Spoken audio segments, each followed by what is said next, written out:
할렐루야. 오늘도 새벽에 만난 하나님 오신 여러분들을 우리 예수님의 이름으로 환영하고 축복합니다. 잘 오셨습니다. 함께 기도하겠습니다. 하나님 감사합니다. 하나님 오늘도 우리를 깨워주셨습니다. 또 말씀으로 세워주시려고 이 자리로 불러주셨습니다. 하나님을 의지하는 마음이 더 강해지게 하시고 하나님 없이 살 수 없다는 우리 마음의 믿음이 더 굳건해지기 원합니다. 우리는 연약하지만 하나님은 여전히 강하고 하나님은 여전히 능치 못하실 일이 없는 분이심을 믿습니다. 오늘 이 자리 가운데 우리와 함께 하시니 우리가 하나님 믿고 담대하게 오늘 하루를 살아갈 힘 주시옵소서. 예수님의 이름으로 기도합니다. 아멘. 우리에게 주신 하나님의 말씀은 히브리서 11장입니다. 11장 31절 한 절 우리 말씀 보겠습니다. 히브리서 11장 31절입니다. 같이 읽겠습니다. 믿음으로 기생 라합은 정탐꾼을 평안히 영접하였으므로 순종하지 아니한 자와 함께 멸망하지 아니하였도다. 아멘. 오늘은 라합에 대한 이야기입니다. 믿음의 조상, 믿음의 선진, 그 중에 라합입니다. 라합은 여리고성과 관련이 깊습니다. 여리고성 하면 라합이 떠오르게 되는 거죠. 자, 우리가 라합을 보면서 한 가지 생각해 볼 필요가 있습니다. 지금 이 말씀을 같이 나누고 있는 저와 여러분은 구원받은 사람일 확률이 큽니다. 개인적으로 자기 자신이 알겠죠. 난 구원받았다. 우리는 구원받은 사람입니다. 그러면 예수님 믿고 구원 얻으면서 우리 인생에 몇 가지 큰 변화가 있는 거죠. 첫째, 신분의 변화입니다. 눈에 보이는 신분, 미국 시민이다, 한국 시민이다, 영주권자다, 또 비자를 가지고 있다. 이런 신분 말고 우리의 우리 영혼의 신분이 변한 겁니다. 영원히 죽을 수밖에 없는 죄인이 이제 하나님의 용서를 받고 의인이 되었다. 그렇게 해서 우리는 의롭다 하는 의인의 칭호를 받게 된 겁니다. 이 신분의 변화가 있습니다. 두 번째는 그러면서 우리는 자연스럽게 영생을 얻었습니다. 우리가 오늘 죽어도 내일은 천국 백성이 되는 것을 알게 되는 겁니다. 영생을 우리가 얻은 겁니다. 세 번째로는 삶의 변화가 있습니다.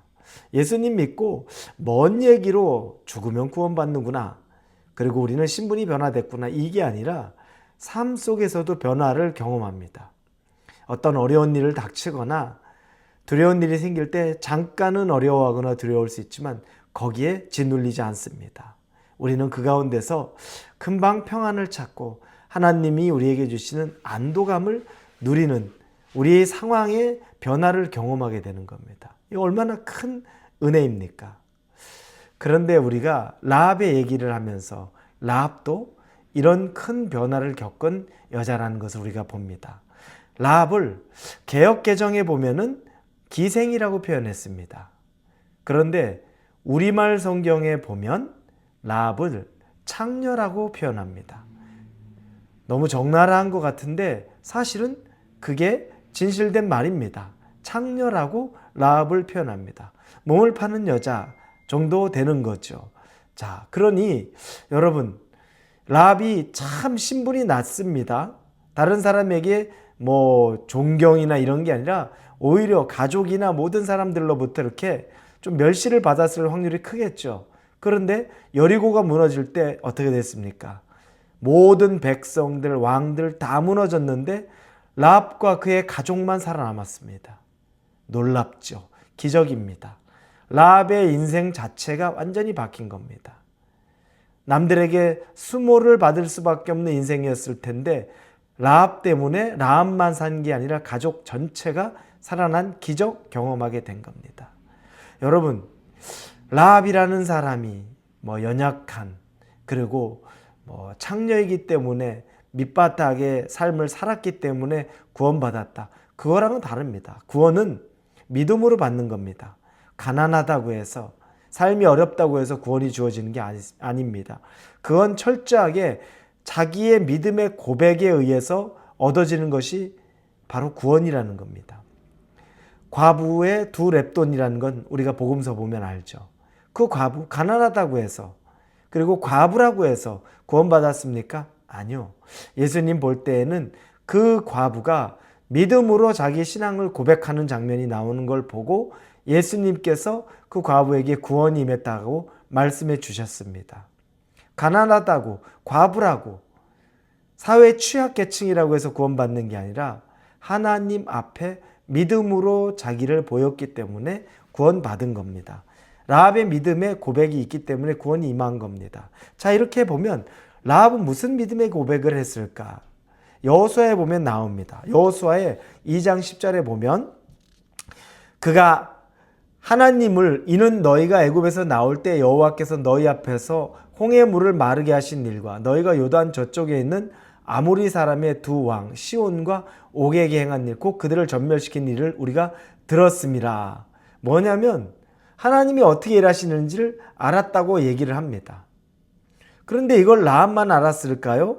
우리가라는 표현을 하죠. 여리고성에 있는 사람들도 모두가 그 사실을 다 알았습니다. 그러니 뭐 라합이 그것 가지고서 특별한 믿음이 있었다라고 우리가 짐작할 수는 없습니다. 그런데 9절에 보면 또 11절에 보면 우리가 듣자 곧 마음이 녹았고 너희로 말미암아 사람이 정신이 일어나니 너희 하나님 여호와는 위로는 하늘에서도 아래로는 땅에서도 하나님이시니라. 하나님의 존재에 대해 인정을 합니다. 그리고 진짜 중요한 고백은 9절 앞부분에 나옵니다. 여호와께서 이 땅을 너에게 주신 줄을 내가 아노라. 이 얘기를 합니다. 여호와를 알고 그리고 여호와가 이 여리고도 너에게 준 걸 내가 안다. 믿음의 고백이 들어가기 시작하는 겁니다. 그런데 여러분 이게 그 당시에 그 여리고 있는 사람들은 다 이걸 알았던 거죠. 다 느끼고 있었던 겁니다.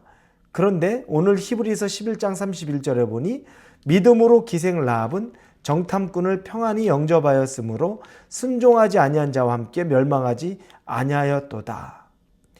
모든 다른 사람들이 다 두려워했는데 라합도 두려워했겠죠. 근데 다른 사람은 두려움에 멈춰 있었는데 라합은 두려움에만 있었던 건 아닙니다.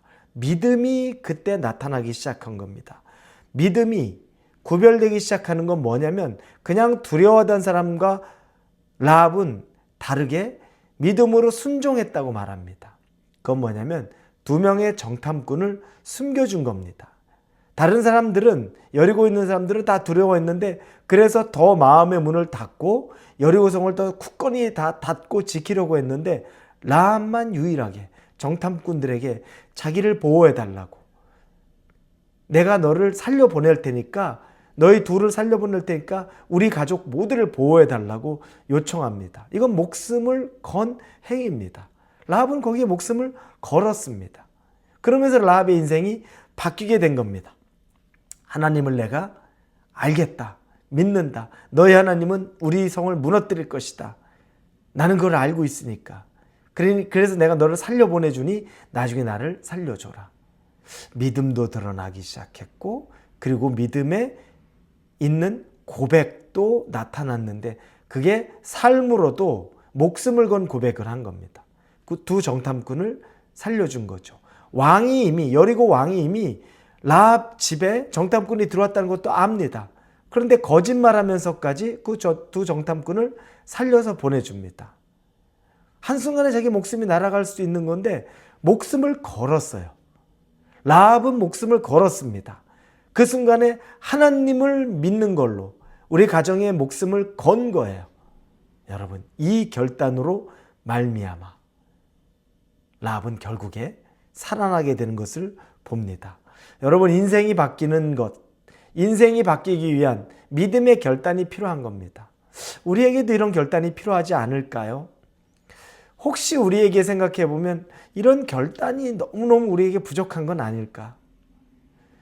어떻게 하든 하나님 앞에 내가 서보려는 결단. 여러분에겐 그 결단이 있습니까?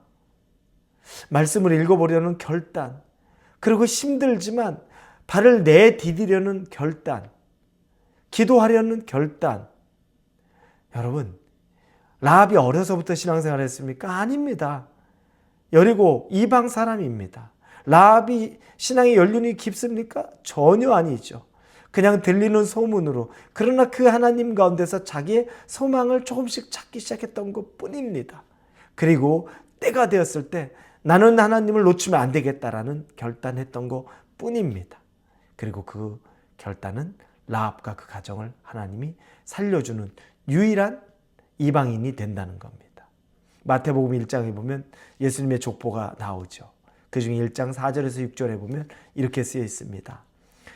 람은 아미나답을 낳고 아미나답은 나손을 낳고 나손은 살몬을 낳고 살몬은 라합에게서 보아스를 낳고 보아스는 루색에서 오벳을 낳고 오벳은 이새를 낳고 이새는 다윗 왕을 낳으니라.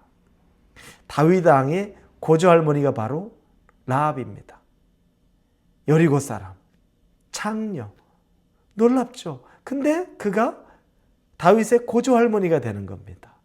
여러분, 하나님은 믿음이 있는 자를 들어 쓰는 겁니다.